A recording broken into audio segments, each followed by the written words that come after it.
Hello friends, M Singh foundation YouTube channel पे आप लोग का स्वागत है। आज आप लोगों ने इस नोटिस को, ऑरल नोटिस को देख लिया है जो बीएसएससी इंटर मेंस के संबंध में है। उसमें स्पष्ट किया गया है कि आपको एग्जामिनेशन लेने के लिए कोर्ट ने ये कहा है कि उस पर कोई रोक नहीं है, लेकिन फिलहाल बीएसएससी का इस पर कोई भी स्पष्ट रुख नहीं है कि वो एग्जामिनेशन लेगा कि नहीं लेगा। इतने दिन से पहले जब आप लोग जाते थे बीएसएससी ऑफिस में प्रोटेस्ट करने के लिए, तो वहाँ ये बोलता था कि कोर्ट का बाध्यता है, लीगल जो है बाध्यता है, इसीलिए हम एग्जामिनेशन नहीं ले सकते हैं। अब स्थिति ऐसी हो गई है कि आपको 5 दिन तो आज खत्म हो गया, अब 4 दिन बचे हैं। 4 दिन में क्या बीएसएससी तैयार हो पाएगी कि नहीं हो पाएगी इस एग्जामिनेशन कंडक्ट करवाने के लिए, वो एक बहुत बड़ा समस्या है। लिहाजा अभी भी कुछ पेच फंसा हुआ है जो बीएसएससी की तरफ से है, लेकिन कोर्ट की तरफ से कोई ऑब्जेक्शन नहीं है। इस चीज़ को क्लियर करने के लिए मैं दोबारा वीडियो बना रहा हूँ, क्योंकि लगातार स्टूडेंट कमेंट कर रहे हैं कि जो है एग्जामिनेशन नहीं होगा। इस कोर्ट में क्या कहा गया है, मतलब जो फैसला है वो क्या कहा गया है, और फिर कल के लिए भी एक ऑर्डर आपको रखा गया है ऑर्डर देने के लिए। वो क्या है, दोनों मैटर को हम लोग जरा समझने की कोशिश करते हैं। फिर से इस मैटर को हम लोग पढ़ते हैं, ठीक है ना। सीधे हम लोग नीचे आते हैं।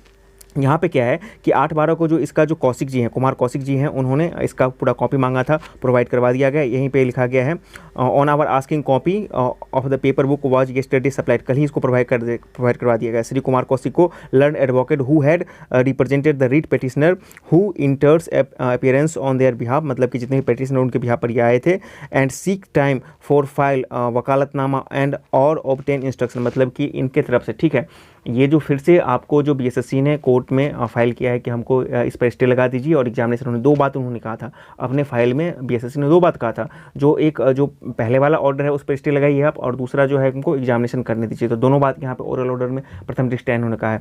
तो जो इसके आपको अपोजिट अपोनेंट पार्टी थे, कुमार कौशिक वाले जो पक्ष थे, उनको ये ऑर्डर आपको और जो पेपर प्रोवाइड करवाया गया था कल, ठीक है ना, 8/12 को, मतलब कि कल 7/12 को इनको प्रोवाइड करवाया गया था, और 8/12 को उन्होंने फिर से टाइम मांगा है कि चलो ठीक है हम अपना जवाब देंगे, ठीक है। तो कोर्ट ने बोला ठीक है एक्सेप्ट हम करते हैं, as prayed for time granted, उन्होंने समय का मांग किया था और टाइम को ग्रांट कर लिया गया है। As prayed for list tomorrow, date is 9/12/2020 under the hearing for order, मतलब कि 9/12/2020 को फिर से इसका हियरिंग होने वाला है। उस मतलब कि ऑर्डर को भी हम दिखाएंगे आपको। तो मतलब कि कल इसका फिर से हियरिंग होगा और फाइनल ऑर्डर यहाँ पे आएगा जब वो अपने तरफ से क्या पेश करते हैं इस मतलब कि पूरे मैटर पे। अब देखिए यहाँ पे क्या बोलता है, इंट्री लोकेटरी एप्लीकेशन नंबर 1, मतलब आज जो इसका हुआ था, अब इसके संबंध में ये बात कर रहे हैं, ठीक है ना। इंटरगियम, मतलब कि यहाँ पे दोनों के पक्ष में, जो दोनों का जो मुद्दा है उन दोनों के पक्ष में बोल सकते हैं। We stay the operation of the impugned judgement dated 1/12/2020 passed on CWJ entitled as Anil Kumar Sharma and other versus state of Bihar. क्या बोल रहे हैं यहाँ पे, स्टे बोल रहे हैं, इस चीज़ को समझिए। अधिकांश लोग इस चीज़ को समझ नहीं पा रहे हैं, इसलिए बोल रहे हैं कि एग्जामिनेशन नहीं हो पाएगा या नहीं, ये इस तरह की बात है। देखिए कोर्ट की तरफ से कोई ऑब्जेक्शन नहीं है, हाँ सिर्फ उस मतलब कि जो ऑर्डर है उस पर स्टे लगा दिया गया है। जब तक आप स्टे नहीं लगाते तब तक आप एग्जामिनेशन नहीं कर पाते, ठीक है ना। तो अब उधर से जो आपका जो अपोजिट सेक्शन है, अपोजिट पक्ष है, वो अपना फिर से यहाँ पे प्ली पेश करेंगे, उसी के लिए कल तक टाइम मांगे हैं। तो कल वकालतनामा वो अपना देंगे, कुमार कौशिक जी देंगे, ठीक है ना। इसीलिए कल तक का टाइम उनको दिया गया है। तो कल फिर से इस पर बहस होगी और ऑर्डर जो भी होगा, तो इतना ठीक है। अब आगे हम जरा देखते हैं। आगे फिर ये बोलते हैं, यहाँ पे देखिए, इट शैल बी ओपन, अब यहाँ पे बोल रहे हैं खुला हुआ है, ठीक है ना। It shall be open for the applicants, ये एप्लीकेंट्स कौन है, तो बीएसएससी, इस एप्लीकेशन को बीएसएससी ने डाला था ना, ठीक है ना। तो it shall be open for the applicant to processed with the examination to be held on 13 December 2020 which is just 5 day from today, मतलब आज से, यानी कि 8 तारीख से 5 दिन है, ठीक है ना। और आज रात तो बीती गई, अब तो 4 दिन होगा।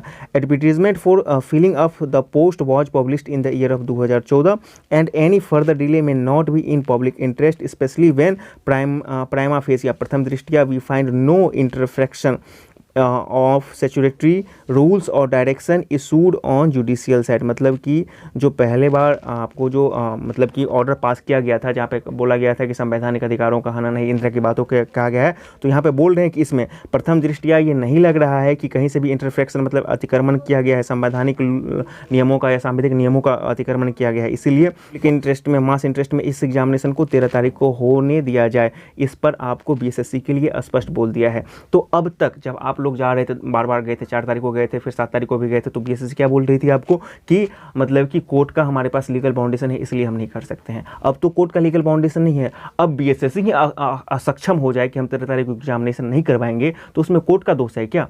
इस बात को आप समझिए। और बहुत सारे लोग बोल रहे हैं कि हम बीएसएससी ऑफिस में बात किए हैं, वो बोल रहे हैं नहीं एग्जाम हम लेने में मतलब अभी तक हमको कुछ नहीं पता है। भाई नहीं पता है तुम जैसे निकम्मा लोग को कहाँ से पता चलाएगा? मतलब जब आपको कोर्ट का लीगल जो है आपको मतलब कि आप 13 तारीख के लिए गए थे ना वहाँ पे कि 13 तारीख को एग्जामिनेशन होने से आपको 63,000 स्टूडेंट का, आज सुबह पहले मैंने दिखाया था कि 63,000 स्टूडेंट का जो है जो क्या हो जाएगा मतलब उसका जो खतरा में पड़ जाएगा करियर। जब आपको कोर्ट ऑर्डर दे देती है और उसके बाद भी यदि इनकेस आप नहीं करवा पाते हैं तो ये तो गलती आपकी होगी, पहली बात, ठीक है ना। उसके बाद और क्या कहा गया है, हाउएवर द एप्लीकेंट्स मतलब कि जो बीएसएससी है, however the applicants shall notified all the candidates मतलब सारे कैंडिडेट्स को सूचित करना होगा अपियरिंग इन द एग्जामिनेशन जो कि एग्जामिनेशन में अपियर हो रहे हैं, that conduct of such examination shall not confer any right upon them मतलब कि कन्फर मतलब ये उनके जो है एग्जामिनेशन में जैसे भाग लेने वाले हैं उनका कोई भी उस पर जो है अधिकार नहीं हो जाएगा कि हाँ एग्जामिनेशन में भाग लिए हैं तो मेरा जो है इस एक तरह से बाउंडेशन हो गया कि कन्फर्म सब कुछ हो गया, ऐसा कोई बात नहीं है। क्यों ये इसलिए बोला जा रहा है क्योंकि बोल रहा जाता है also if eventually selected the successful candidate shall not claim any equity or right and shall be bounded by the decision rendered either in the present appeal or any further proceeding arising there form. ये क्यों बोल रहे हैं कि जितने को बोल देने के लिए ये बात मतलब कि बीएसएससी को बोला जा रहा है कि जितने भी पार्टिसिपेंट आपको एग्जामिनेशन में कैंडिडेट पार्टिसिपेट करेंगे उनको आप बता दीजिए कि फाइनली आप अंतिम तक भी सिलेक्ट हो जाते हैं तो उसके बाद भी आपका कोई राइट नहीं बनता है उस कंडीशन में कि जो प्रेजेंट का जो आपका जो हियरिंग चल रहा है या फ्यूचर इसके संबंध में कोई भी अपील मतलब कि आपको अपील दायर होता है उसमें जो भी आपका फैसला आएगा उससे आप बंधे होंगे। कहने का ये मतलब है फैसला जो भी आएगा रिजल्ट के संबंध में कि आपको फिर से नए लड़के आ सकते हैं या मे भी कुछ भी हो सकता है, रिवाइज हो सकता है, तो उससे यदि इस पर कोई भी इफेक्ट पड़ता है तो ये उनका हक नहीं होगा कि आप मेंस एग्जामिनेशन दे दिए हैं तो इसका मतलब है कि आपके साथ अब कुछ नहीं हो सकता है। मतलब जो भी इसके पक्ष में फैसला आएगा इस मतलब इसका फाइनल डिसीजन आएगा इवेंचुअली अंत में जो भी इसका डिसीजन आएगा जो प्रेजेंट हियरिंग चल रहा है अभी तो स्टे की बात है ना, हियरिंग तो चलता रहेगा फाइनल डिसीजन पर, तो उसके बाद जो भी फैसला आएगा वेदर मतलब कि कोई हो सकता है कि आउट हो सकते हैं कोई इन हो सकता है कुछ भी हो सकता है, तो उस कंडीशन में कोई भी स्टूडेंट ये कंफर्म नहीं करें कि चूंकि हमने मेंस एग्जामिनेशन दे दिया है तो मेरा पूरा का पूरा राइट बन गया है। अब इतना स्पष्ट ओरली आपको दे दिया गया है, फिर कोई बोलता है कि बीएसएससी को पता नहीं है कि एग्जामिनेशन होगा कि नहीं होगा, तो भैया ये बीएसएससी की गलती है कि कोर्ट की गलती है? कोर्ट को तो बहुत सारा मैटर देखना है। आपने कोर्ट में अपील किया कि हजारों छात्रों का जो है फ्यूचर स्टेक पर है इसलिए एग्जामिनेशन ले लीजिए, तो कोर्ट ने आपको दे दिया, अब भी आप नहीं कर पा रहे हैं। अब बात रह गई एडमिट कार्ड की, तो भैया एडमिट कार्ड मतलब आज जारी करो, कल जारी करो, परसों जारी करो, कब कार्ड जारी करो, तो आपको देखना है ना, इस संबंध में आपको क्लियर नोटिस डालना है ना। और जो कल वाला हियरिंग है उसका भी मैं आपको दिखला देता हूँ उसका क्या मजमून है। देखिए ये भी उसी मैटर के संबंध में कोर्ट का स्टेटस है, पटना हाई कोर्ट का है, दिल्ली स्टेटस है, देख लीजिए, प्रिंसिपल बेंच पटना का है, देख लीजिए आपके सामने जो आपको नोटिस है वो भी उसी केस के संबंध में आपका स्टेटस है, कोर्ट का स्टेटस है, पटना हाई कोर्ट का है, दिल्ली स्टेटस बता रहा है प्रिंसिपल बेंच पटना का है in the court of justice. Case number आपको देख लीजिए LPA 276/2020, यही आपको चल रहा है, यही पर आपका मेन है। The Bihar staff selection commission versus Anil Kumar Sharma और डेटेड 8/12/2020 का ये स्टेटस आपको बता रहा है। क्या बता रहा है? बिजनेस अमॉन्ग टॉप में 5 बता रहा है। ऑर्डर मतलब कि शॉर्ट ऑर्डर क्या बता रहा है? एडजर्न, आज जो भी बातें हुई ऑर्डर ऑर्डर दे दिया गया क्योंकि एग्जामिनेशन बहुत नज़दीक है, तो कोर्ट ने बोल दिया कि भाई एग्जामिनेशन करवा लो, लेकिन उसके बाद जो भी फैसला होगा उससे जितने भी एप्लीकेंट उसमें एग्जामिनेशन में देंगे सबके सब बंध जाएंगे। इस कंडीशन पे आपको विथ कंडीशन, इसको आप ये बोल सकते हैं विथ कंडीशन, बीएसएससी के लिए मतलब हाई कोर्ट ने ये बोला है कि आप एग्जामिनेशन करवाओ, ठीक है ना। अब बीएसएससी पर है ना कि वो एग्जामिनेशन करवा रही है कि नहीं करवा रही है, वो तो बीएसएससी पर डिपेंड करेगा, ठीक है। और उसके बाद क्या बोल रहा है कि आपका नेक्स्ट पर्पस क्या बोल रहा है कि फॉर ऑर्डर, किसके लिए? तो नेक्स्ट हियरिंग डेट आपको 9/12/2020 को, तो आपको मैंने इस वीडियो के शुरू में बताया था कि कल जो है कुमार कौशिक के समय मांगने पर कल के लिए आपको उनको समय दिया गया, तो कल फिर से इस पर जो भी बहस होगी उसके बाद वो अपना फाइनल ऑर्डर जो भी होगा वो देंगे, ठीक है ना।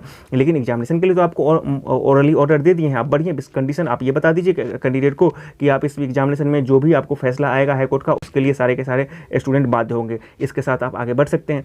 तो अब नहीं निकालती है बीएसएससी, तो इसमें किसकी गलती होगी? अब इसके लिए स्टूडेंट सारे आप कमेंट बॉक्स में आकर बहुत सारे अजीब अजीब बातें करते तो उनका मैं कुछ नहीं कर सकता हूँ, ठीक है ना। तो फिलहाल की स्थिति यही है, सारी स्थिति आपके सामने क्लियर कर दिया है। कल इसका फिर से हियरिंग होने वाला है, क्या आता है फैसला फाइनल उस पर भी डिपेंड करेगा, लेकिन एग्जामिनेशन कंडक्ट करवाने के लिए 13 को कोर्ट का कोई भी रोक नहीं है, कोई भी अब लीगल बाध्यता नहीं है। सारा का सारा गेंद जो है बीएसएससी के पाले में है कि वो क्या करती है। सब्सक्राइब करें हमारे चैनल एम सिंह फाउंडेशन को और बेल आइकन को प्रेस करने के बाद नोटिफिकेशन को ऑन कर लें कॉम्पिटिटिव एग्जाम की तैयारी एवं संबंधित सभी जानकारी सबसे पहले पाने के लिए।